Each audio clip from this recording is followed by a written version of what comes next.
তো গাইস নৌকায় উঠেছিলাম, টাকা দিইনি বলে মাঝি আমাদের নৌকায় ফেলে রেখে পালিয়েছে।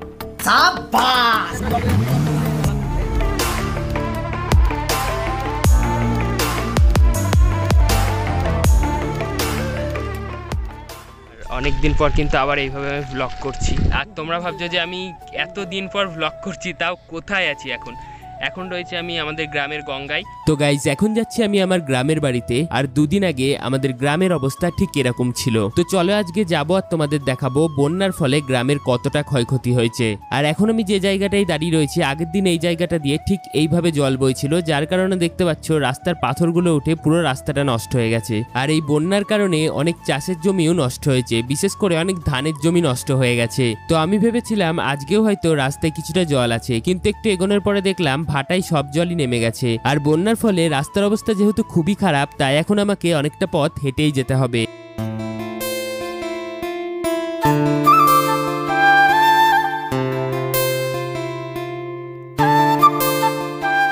তো এখন আমি আমার গ্রামের বাড়ি পৌঁছে গেছি, আর কাকার গাড়ি নিয়ে ভাইদের সাথে এখন আমি যাচ্ছি বড় গঙ্গার দিকে। তো গাইস দেখতে পাচ্ছ চলে এসেছি গঙ্গার ধারে, আর আমার সাথে রয়েছে আমার দুই ভাই। रोम रोम भाइयों। এখন আমি রয়েছি কিন্তু বড় গঙ্গায় আমাদের এখানে। তো চলো বড় গঙ্গাটা তোমাদেরকে দেখাই কি অবস্থা ভেঙে।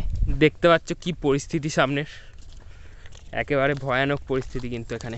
বেশি দূরে যাওয়া যাবে না। আর এদিক দিয়ে কিন্তু রাস্তা ছিল, এই রাস্তাটা দিয়ে ওই দিক দিয়ে ওই পাড়া দিয়ে পিছনের পাড়া দিয়ে যাওয়া যেত, বাট এখন এখানটা তোমার ভেঙে গেছে, আর যাতায়াত করা যাচ্ছে না। আর দেখতে পাচ্ছ কীরকম জল, এখন মনে হচ্ছে জোয়ার। আর সানসেটটা দেখো, জাস্ট অসাম লাগছে।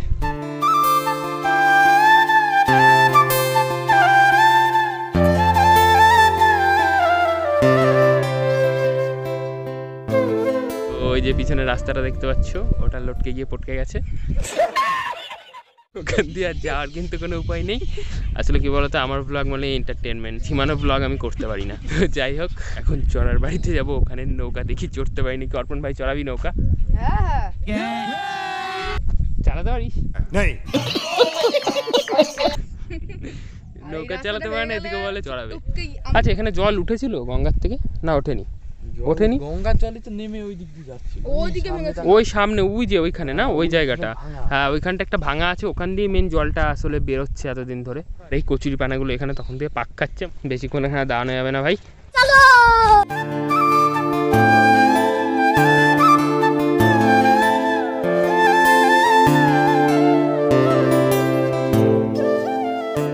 গাইস দেখতে পাচ্ছি চলে এসেছি গ্রামের বাড়ি আর নৌকায়।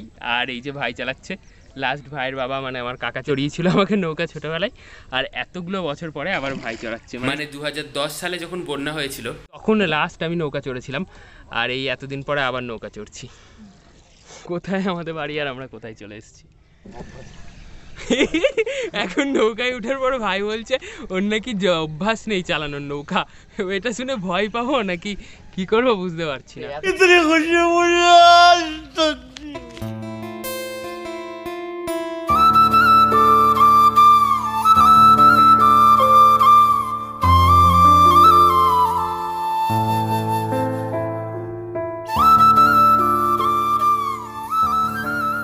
তো বলো, এরকম মনোরম পরিবেশে আসতে চাও? আসতে হলে কিন্তু শিমুয়ালি সান্দেলচর গঙ্গায় চলে আসতে হবে। আর এই নৌকার ভাড়া কিন্তু 1 লাখ টাকা, मतलब कुछ भी। নৌকায় উঠতে গেলে 1 লাখ টাকা পে করতে হবে। যে শাপলা কিনে খাও, এই যে শাপলা গাছ, এই একটা এই যে দেখো, এগুলো কিন্তু শাপলা গাছ। এই যে শাপলা দেখতে পাচ্ছ, শাপলা, এই যে শাপলা গাছ, ঠিক আছে। আর এই যে শাপলা পাতা। গাইস এখন হয়ে গেছে সন্ধে, আর বাড়ি যাচ্ছি। তো চলো ভিডিওটা এখানেই এন্ড করব।